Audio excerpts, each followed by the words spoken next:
I'm back at our 5-bed HMO. It's nearing completion. It's currently the end of February and it's due for completion mid-March.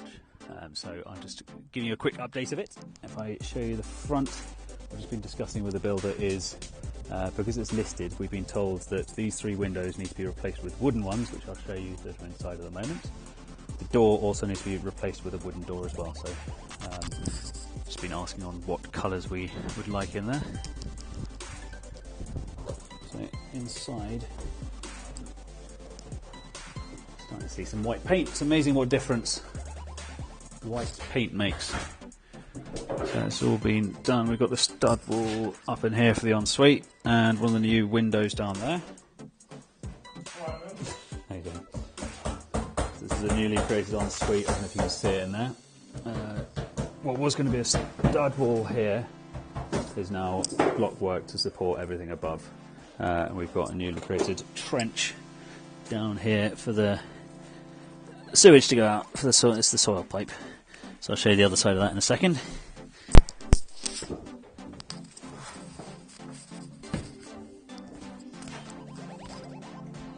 This is the other side of deep trench. It goes from the ensuite all the way out here into the sewer outside. This is the newly created boiler cupboard. So we've got a big tank there. Boiler heats up the water, stores it in there, and then it gets pumped to all the en-suites.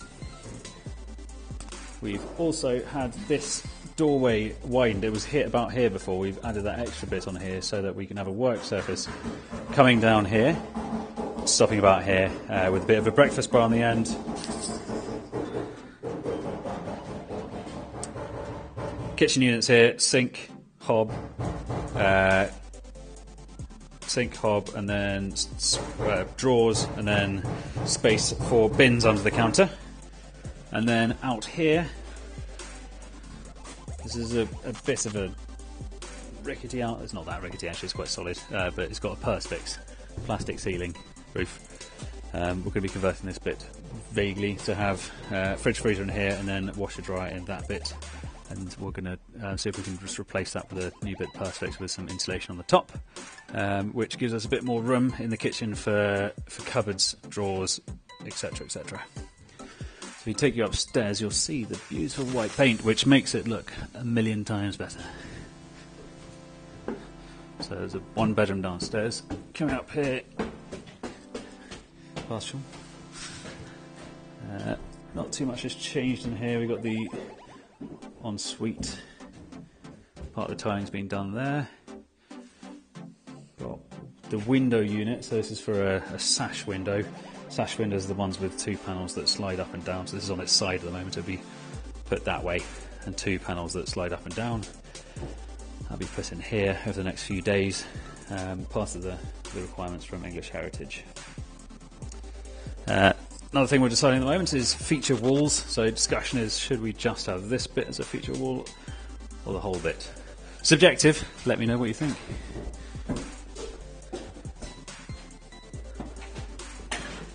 Squeeze into this one. So this room used to be the bathroom. If you look through some of the old videos, you'll see there used to be a wall across the middle here.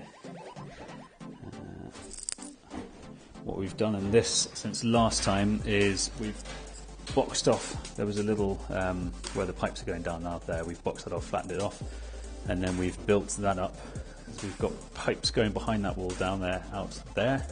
Box that off so we can put a bed against that, and bed head against that, because we were originally having it on this bit here, but it just made it a bit awkward to get into the bathroom because you have to kind of come down here and then all the way around. Whereas it just, for the flow of the room, it works better where they can come this way and through into the bathroom. Ensuite, I should say. There's no bath in here. Got the extractor unit there. It goes up in between the floorboards out the back behind me. Light there, all LEDs, saves electricity. Hot and cold, haven't got the mixed tap on there. Heated towel rail. One thing we learnt from the other The other one we've done nearby is the location of that, because we had it directly next to a toilet. So imagine me sitting on the toilet like this. My legs were burning on it when I was sat there. So we've thought hard about where these ones should go.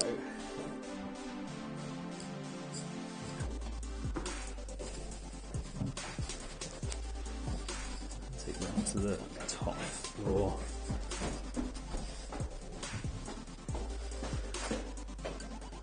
This is the penthouse. Again, we've got new windows going in here. Can you tell me what you're currently doing with the windows? Well, I'm just getting it ready for the morning, just putting the parting bead in, and then I'm ready to fit in the morning. So you're putting the what in? It's parting bead, so it keeps the two sashes apart. Ah, okay. Gives it drafts in. And what are the challenges with installing one of these windows? It's quite fiddly, really. It's a bit of fitting, not all the length go in there. In the pockets as well. So this is currently on its side. These bits here, Yeah. they're for the weight of the windows that help them stay like slamming down. Yeah, Or balance, excellent, thank you. Alright, might get an Oscar for that.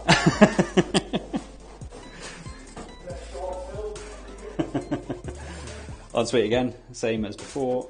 Towel rail, sink, toilets. There you go, toilet. And into the final room. You're everywhere today. I don't think too much has changed since I was last here. This is one of the first rooms to be painted, I think. But yeah, this is slightly bigger because we've got extra cupboard there, ensuite here. Again, same as before. Extractor, light, hot and cold, shower tray, towel rail, sink there, and toilet here. And that is it. As I say, aiming for completion, looking at Sean when I'm saying this, mid-March, and then on to the next one. See you next time.